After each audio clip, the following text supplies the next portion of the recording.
A teacher once told Elon Musk's parents that she thought her son might be retarded.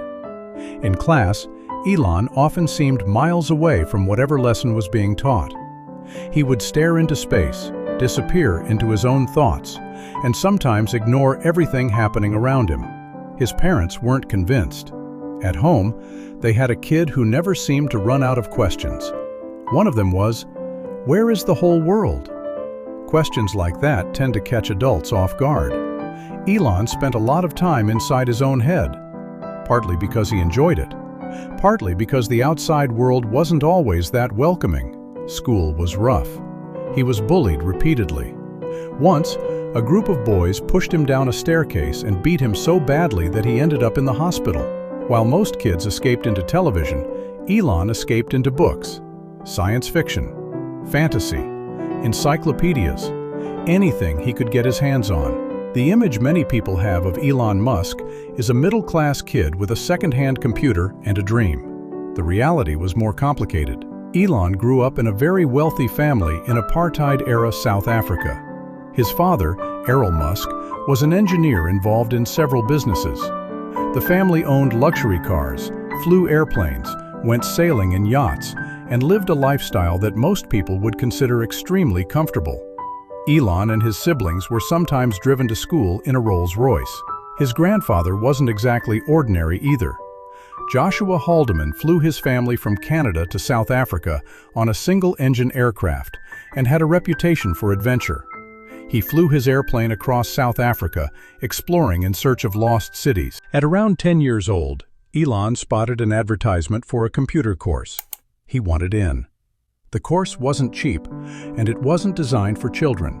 But Elon kept pushing until his father managed to get him a place. By the end of it, he wanted a computer. Soon afterward, his father bought one, the Commodore VIC-20. Then, a few years later, Errol bought him another computer, the IBM XT.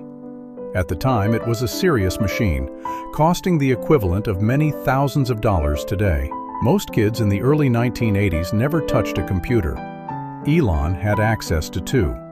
He taught himself programming from the manuals.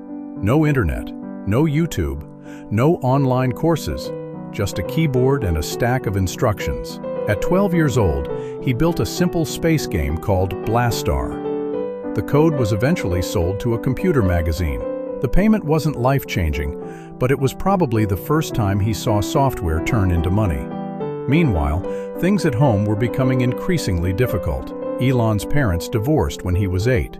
His relationship with his father deteriorated over the years and would eventually become one of the defining conflicts of his life. Decades later, Elon would publicly describe his father in extraordinarily harsh terms, calling him a terrible human being and accusing him of years of emotional cruelty. The details remain heavily disputed. By his late teens, Elon wanted out of South Africa, out from under his father's control, out of a country where military conscription was approaching. North America looked like an escape route. His mother's Canadian citizenship helped him. At 17, he packed his bags and left. The move sounds glamorous when told in hindsight. It wasn't.